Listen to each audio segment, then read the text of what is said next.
Assalomu alaykum hurmatli obunachilar. Kuzatib borayotganim bugungi obzorimizda Mirzo-Ulug'bek rayon Chalkovskiyda joylashgan 3 sotuv yer uchastkasiga ega bo'lgan uy-joy. Binoning umumiy kvadraturasi 500 kvadratni tashkil qiladi. Xonalarning soni 6 ta. 3 ta qavatdan iborat bo'lgan bino ko'tarilgan. Podol birinchi va ikkinchi qavat.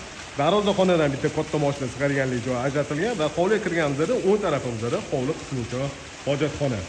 O'rtada zeleniy zonasi bor va uni oldida fontan joylashgan.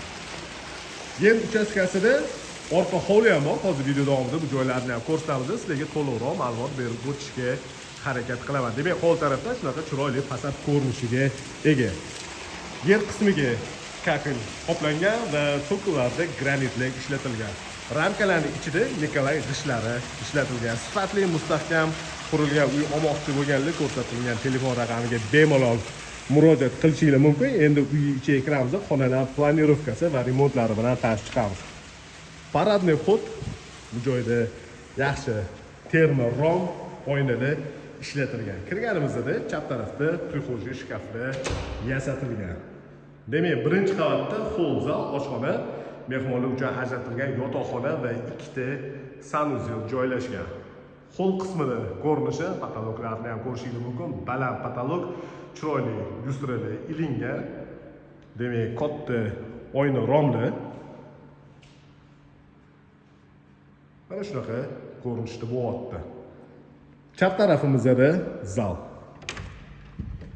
Zallar razmeri uzunasiga 7 metr va eniga 5 metrni tashkil qiladi. Patologlarning balandligi 3 metr 60 santimetr. Bu joyda TV zonalariga ahamiyat berishingiz mumkin. Avtorskiy proyekti qattiq nazorat ostida qurilgan uy. Va bu joyda tayyor proyektlari ham bor. Bu uyga qiziqadigan bo'lsangiz, sizlarga shu proyektlari, rasmlari, videolari hammasi taqdim qilinadi va kerakli informatsiyani bemalol olishingiz mumkin bo'ladi. Bu joyda oshxona bo'lyapti. Kuxnya stolovoy. Oshxonaning razmerini aytib o'taman, tasavvurga ega bo'lishingiz uchun. Katta oshxona, razmeri uzunasiga 7 metr va eniga 5 metr. Chiroyli qilib kuxonli garniturlar yasatilgan.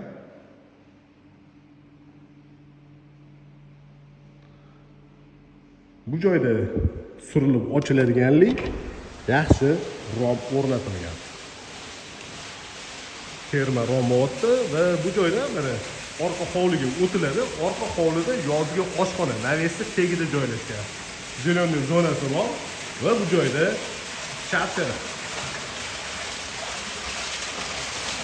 Mana shunaqa ko'rinishdagi orqa hovli bor. Yozgi oshxona bilan uy ichida joylashgan oshxona do'stlikda bor. Bu joyda texnikalar ham mo'ljalga olingan. Bu oladigan bo'lsangiz, texnikalardan jihozlar beriladi. Yana bitta tarafi har bitta xonada terma regulyatorlar o'rnatilgan. Birinchi qavatda joylashgan umumiy sanuzel ko'rinishi unitazda installyatsiya qilingan.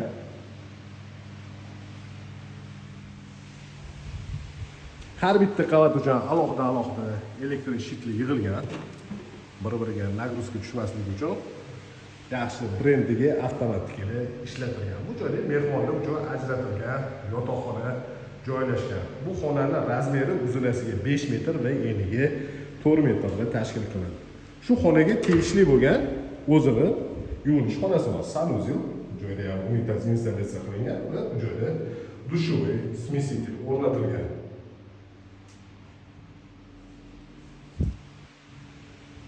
Birinchi qavatda hol oshxona, zal, mehmonlar uchun ajratilgan yotoqxona va ikkita sanuzel bo'ldi. Ikkita sanuzeldan bittasi mehmonlar uchun ajratilgan yotoqxonaning ichida joylashgan. Endi ikkinchi qavatga ko'tarilamiz. Ikkinchi qavatda 4 ta xona joylashgan. Va balkon qismiga chiqsa bo'ladigan joyi ham bor. Buni ko'rsatayotgan joyimdan balkon qismiga chiqiladi.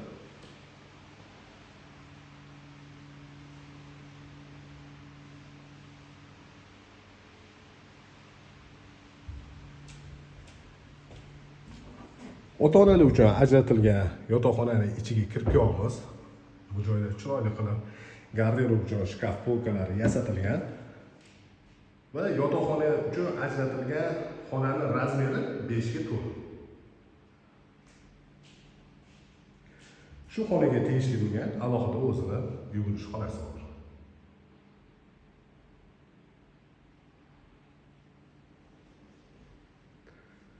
Sanuzyolda ko'rinishi avvalgi vanna o'rnatilgan, smesitellar va installyatsiya qo'yilgan, ko'rmaydigan holatda unitaz va rakvina joylashgan. Bu xonada ham terma regulyatori bor. Demak, ota-onalar uchun ajratilgan yotoqxonani ko'rdik. Bu joyda yana bitta yotoqxona joylashgan. Birinchi qavatda ko'rganinglardek, mehmonlar uchun ajratilgan yotoqxonani tepa qismi bo'lyapti. Razmeri bir xil va bu joyda shu xonaga tegishli bo'lgan sanuzyol.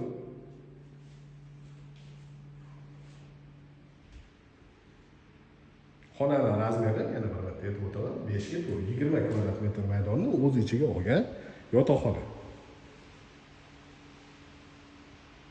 Ikkinchi qavat uchun umumiy sanuzyolni ko'rinishi.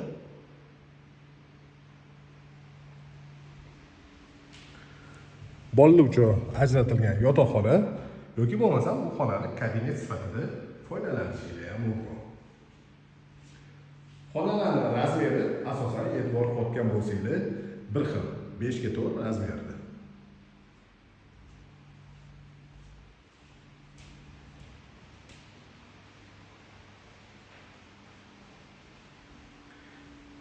Bu joydan balkon qismiga chiqiladi.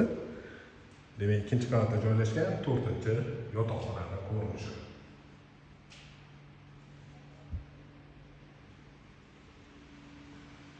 Endi imoratda podval qismiga tushamiz.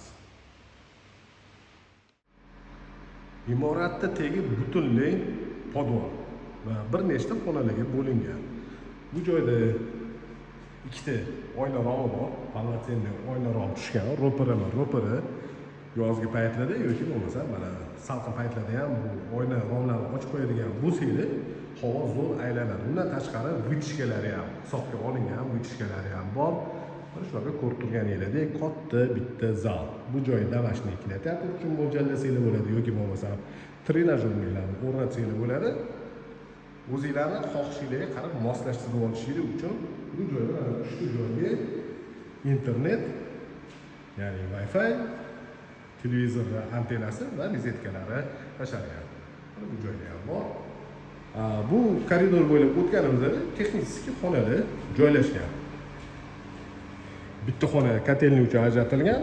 Ko'rsatayotgan xonamizda холодный комната bo'lyapti. Bitta xona prachka. Mana bu xona prachka uchun ajratilgan. Ikkita kir yuvish mashinasi uchun mo'ljallangan. Rozetkalari, suv vixtlari ikkita kir yuvish mashinasi uchun hisobga olingan.